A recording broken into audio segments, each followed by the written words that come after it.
Some Q&As. So now I'm just going to sit here, we're going to ask each other a few questions about training, about diet, about lifestyle, about life and our approach to university. I'm so upset. Alright, let's try this again. So you were saying you started training around grade 8? So I started training end of grade 11, beginning of matric. If I could say how many times a week, maybe 4 to 5 times a week.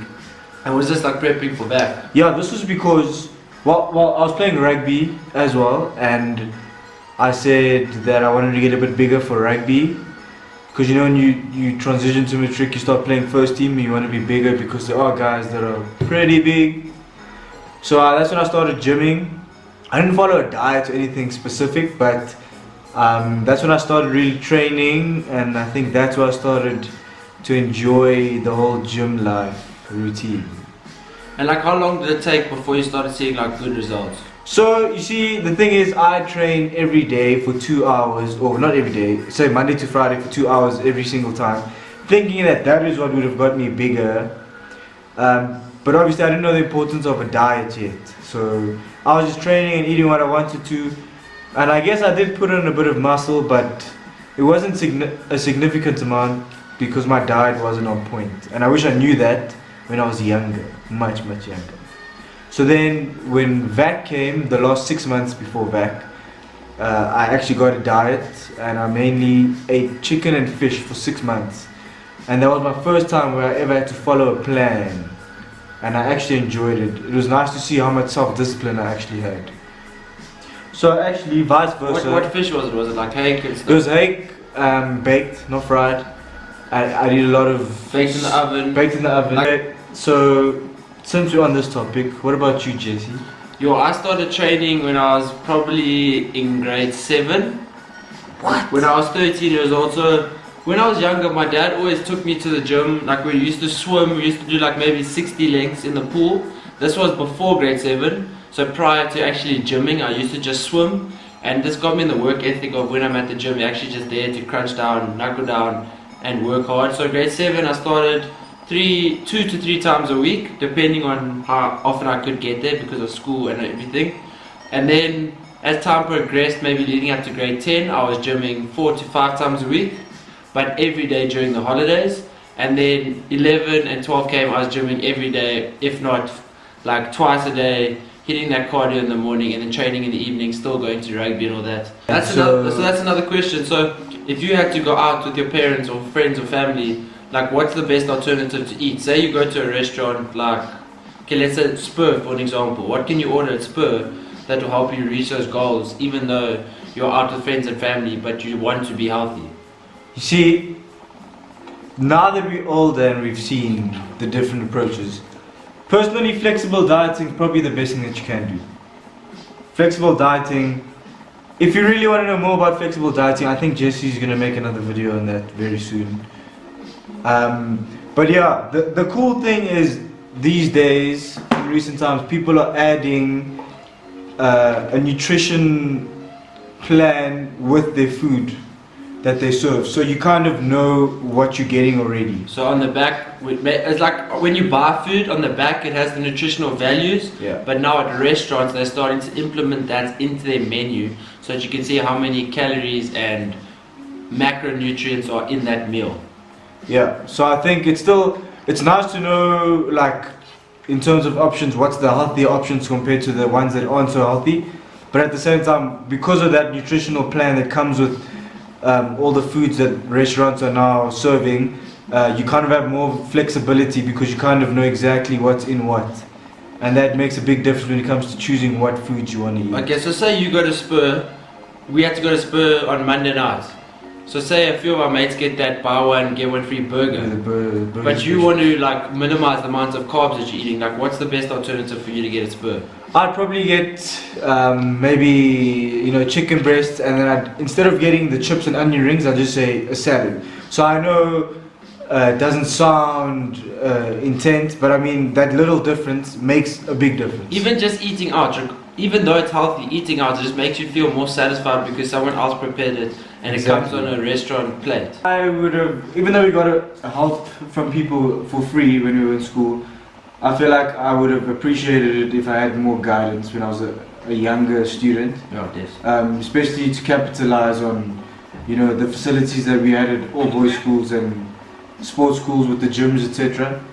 So, for the viewers, for the youngsters, teenagers, top exercises that you can do in the gym that will help with muscle growth and overall athleticism. Yo, definitely the compound workouts, deadlifts, squats, lunges, box jumps, I think so, bench press as well. bench press, definitely, incline, flat, also dumbbells. So your compound movements, your things that are going to use a majority of a muscle group. So deadlifts is going to use your whole back, it's going to use your hammies, it's going to pretty much use your core as well. Pull-ups, definitely. For me, definitely the best bodyweight exercise that you probably can do.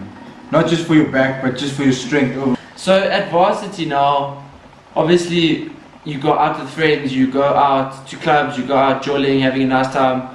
How do you do this while still dieting? You see, for me, well, what plays a big role is when I go out, I don't drink. Okay, so because of that, it's just a personal preference for me.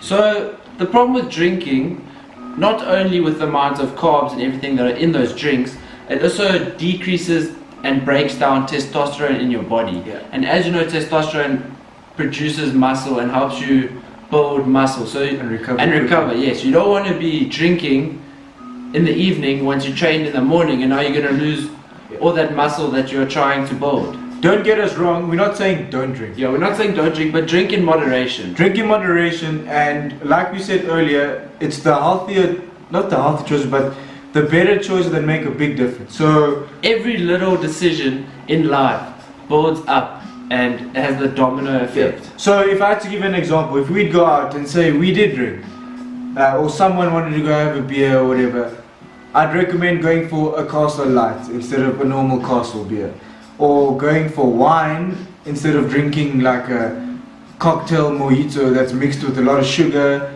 and more flavored juices that come with the alcohol. Instead, rather go for things that are very low in calories, like the whiskey and water.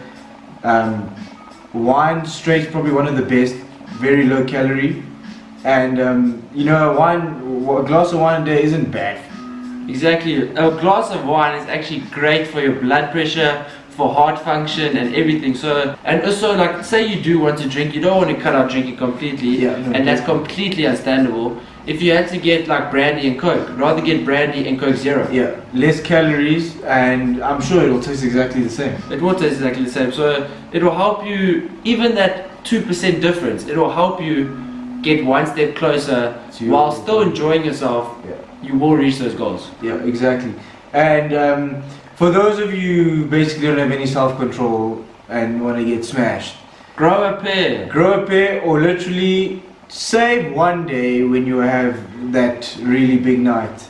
Make sure it's on a rest day, because your body is not trying to recover. It's not trying to produce that testosterone to help the muscles recover and grow. So you can, if you had to drink, make it on a rest day, so that your body isn't trying to recover and then compensate with all this alcohol coming in. So one of the reasons also why I don't drink is because I like to eat my calories. I love food deeply. I have a massive appreciation for good food and spending time with friends while having nice, good, tasty food. Yeah. So I don't want to be drinking my calories away, because I don't want to, instead of having a burger one night, go and drink 3 beers.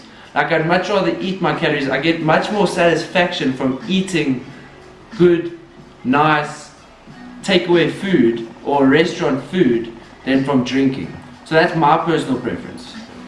Okay, so since we're on this topic about food and stuff, before we leave the topic, if I could ask you what your favorite cheat meal is then?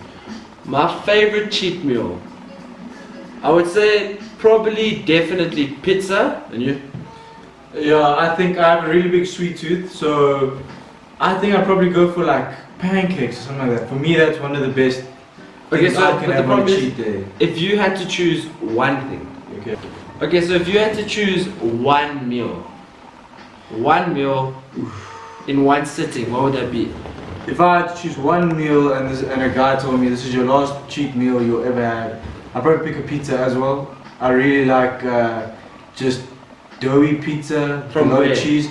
For me, probably the best is Romans because they have that thick crust and I really love thick crust pizza. That definitely satisfies me. Sushi is also an option, but like you said, if I had to choose and I only had one option, I'd definitely go for the pizza.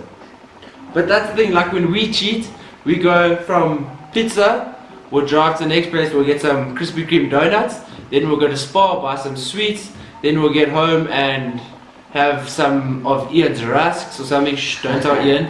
But like that's the problem, we need to get in the mentality of, I know in the future I'm gonna get another cheat meal, so I don't need to go completely ham Yeah. on this meal now. So definitely understand that Asad and I, we struggle. Yeah. We struggle with stopping Cravings. ourselves. Yeah, no, the cravings are real. We're not going to lie to you. I think the only way that you can really fight them, or at least control them, is, in my opinion, in the week you can diet as hard as you want.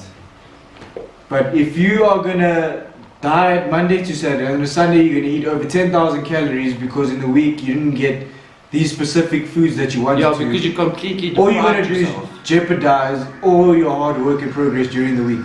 So in my opinion, I think rather in the week if you're craving something, maybe set aside a few calories and have that in the week. That's also why flexible dieting is so good. That's why flexible dieting for me is one of the best ways that you can control those cravings because you're not cutting it out completely. You're having it when you get the craving, but you're doing it in moderation. See, that's the thing, like if my pre-workout today was going to be 100 grams of oats, which is 70 grams of carbs, which is 360 calories, I'd rather have one Krispy Kreme donut, which is also 360 calories. However, it may have a little bit more sugar. My body can handle it because I'll choose to rather have that maybe on leg or back day. Yeah. On a day we are working harder and a bigger muscle group. So that's another thing. If we were speaking about cheat meals now, and someone would probably ask like, when's the best time to have a cheat meal?